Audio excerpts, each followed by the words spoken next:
followers ni Summer abay pinalalabas na ang mga intimate scene na ito ay edited lamang. But before that, if you haven't subscribed yet to my YouTube channel, please don't forget to like, share, and subscribe at hit mo na rin ang notification bell for more showbiz updates. Bago tayo magpatuloy sa ating updates for today's video, ay nais ko po muna magpasalamat sa lahat ng mga legit viewers, subscribers, at lahat ng mga legit na nagmamahal at sumusubaybay sa mga videos natin. Thank you so much.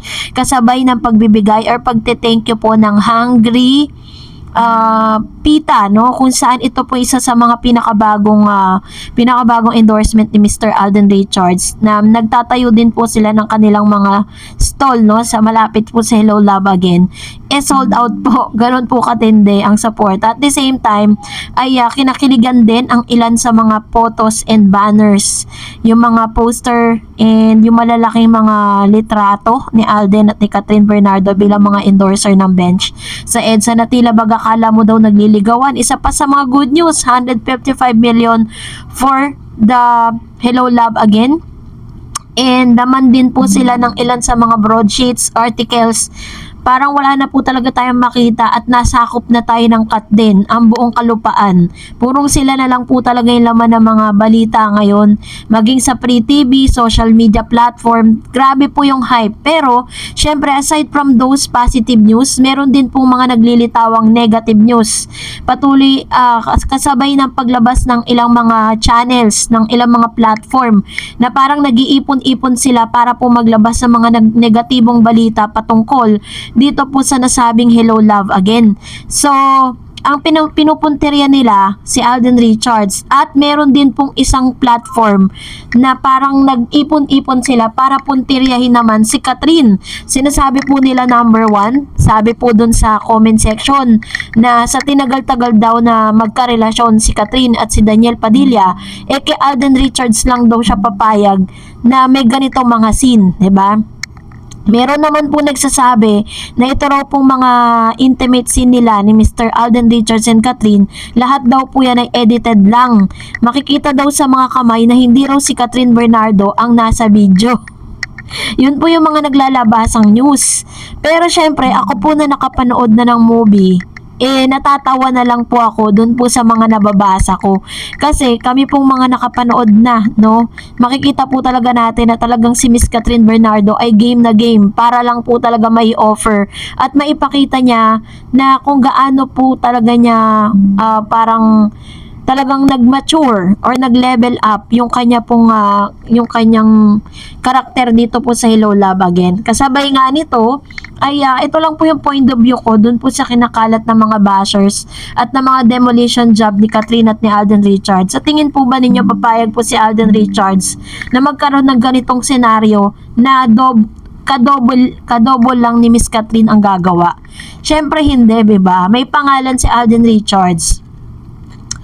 At hindi papayag po ang directors at hindi rin papayag ang ilan sa mga executives na parang magkakaroon ng ganitong intimate. Ang swerte naman po nung kadoble ni Miss Catherine, 'di ba? Kung siya po yung gagawa nito ni Mr. Alden Richards. Pero katulad ng sinabi ko sa mga latest updates ko sa inyo, na pag napanood niyo po ito is mararamdaman ninyo na hindi siya hindi po siya pambiba max katulad ng ikinakalat ng ilan. Si Miss Catherine daw ngayon ay naiba na yung style, pambiba max na. Nyo, ganun po katitindi yung mga inilalabas na mga salita against Catherine. Tapos kay Alden Richards, hindi naman daw ganun kagaling. Katulad na sinabi ko sa inyo sa akin pong main channel, na parang binabasa lang daw sa blackboard yung pagbibigay ng kanyang script. Pero syempre, katulad po ng lahat, ano pong inaasahan natin? Bashers nga kaya talagang puro negative yan. So, masasabi ko lang dyan is, sige, magparami pa kayo. Kasi the more na binabash nyo po yung movie, the more na ang dami pong mga naglalabasang mga fake news, the more na ang dami pong namiminta sa movie na ito, mas lalo po talaga nai-entice at mas lalo pong binubuhay nyo ang curiosity ng mga moviegoers. Kaya naman tuloy-tuloy lang po. Hanggang sa ngayon may mga midnight screening pa rin, may mga black screening pa rin na pinupuntahan si Alden at si Catherine para magpasalamat sa mainit na suportang ibinibigay po ng maraming Pinoy dito sa Pilipinas.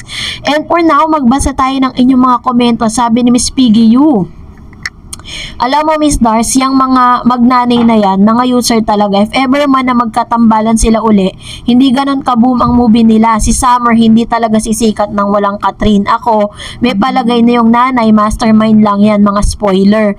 Hindi ko kakagigil sila, nakikisawsaw talaga, masyadong conceited si Summer. Naku, Catherine, ingat-ingat sa mga users, alam na this. True.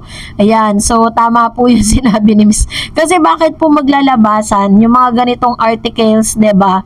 Nasabi ano daw, sasabihin meron daw siyang ibubulgar, chuchu, mga ganon, 'di ba? So na information, bakit hindi na lang sila manahimik at parang nakikisawsaw sila sa success ng Kat din? Sabi ni Miss Cherry Blossom, masamang manghusga ng kapwa pero alam naman ng mga tao kung ano ang karakter ni Catherine, Bernardo at Alden Richards. Ang Kat din ay may mabubuting tao at may respeto sa kapwa at lalo na sa sarili. Itong kampo ng ex niya, hindi naman sa pamimintas, yung nanay ng ex niya, bakit ba iba ang tatay ng mga anak? Tapos ngayon kung ano-anong statement ang sinasabi para lang mapansin ng anak niya. Ay nako mga Kat din, magpakatatag kayo at magparami para buwagin ang kung ano man ang masamang balak ng kabilang kampo. Hindi ako pang nanghuhusga ng tao. Ika nga ni Joros dun sa movie nila sa HLA, I'm just saying. True.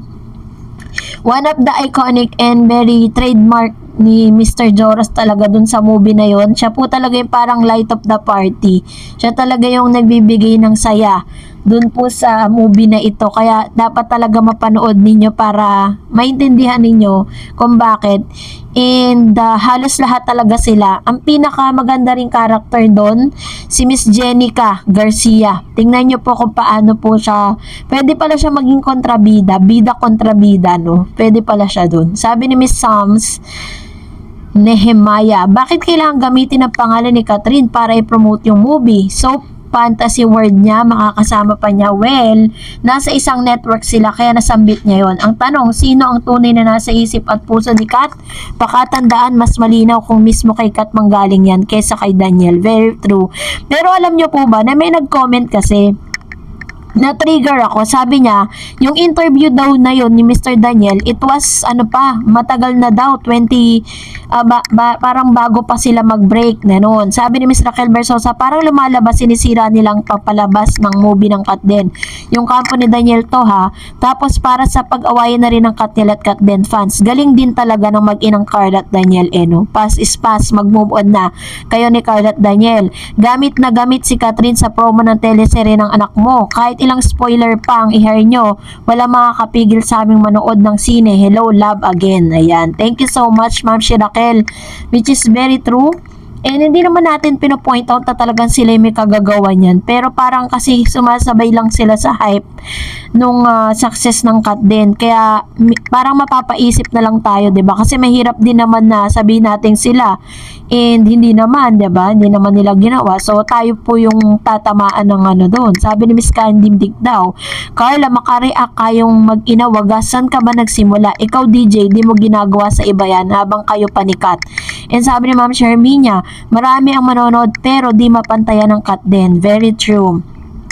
Chinek ko po sa Google kung magkano yung kinita ng Hello Love Goodbye na movie nila na top grosser film. 880 millions. Tapos sa Rewind ay may 1.2 billion. Ganun po kalaki yung kailangan nilang habulin. And para sa mga tingin ko parang mahahabol talaga at magagawa po nila yan.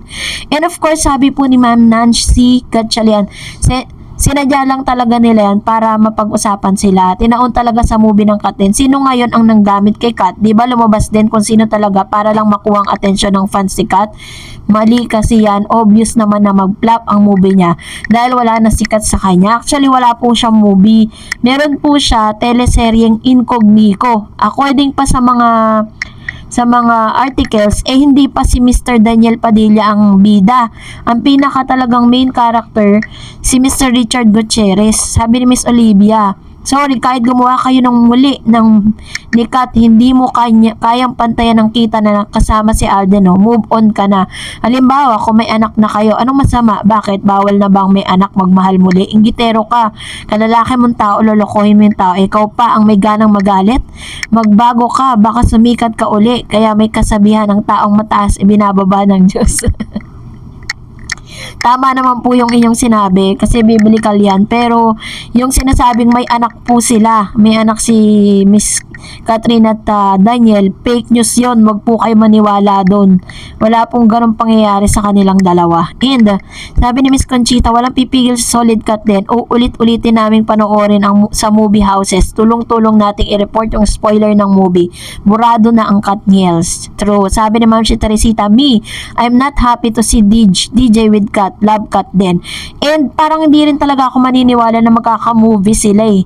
Kasi parang hindi po parang walang ganong nakalagay or parang wala pong hindi kasama sa kontrata ni Miss Kat.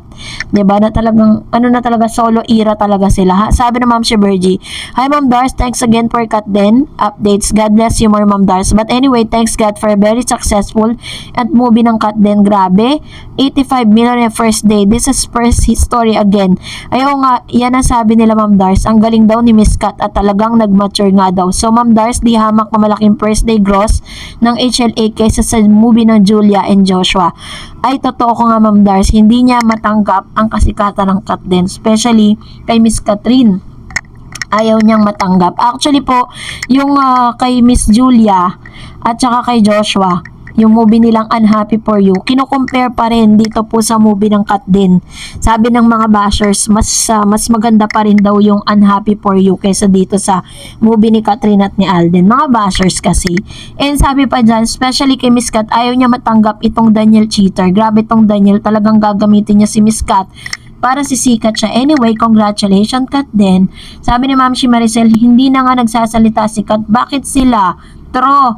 Diba? Never na nga pong nagsalita si Miss Catherine. At ayaw niya na rin kasi pag-usapan yan. And sabi ni Miss Glorious Silvano, sinong maniniwala sa inyo na Pasko magkasamang Kat? Kalokohan nyo. Hindi pa nasiraan ng bait si Kat. True. Sabing grabe nga po ang gumawa niyan. Manood na lang, wag na lang ilabas. Di dapat ilabas. Tama naman, di ba? Bilang respeto rin. So anyway, kung hindi pa po kayo nakakapanood, manood na po kayo dahil showing pa rin yan sa lahat ng mga movie. Di sa lahat po ng mga sinihan. And that's it for today. For more videos and updates, please don't forget to like and subscribe. And please don't forget to follow my Facebook page, Dar Eds TV. God bless everyone.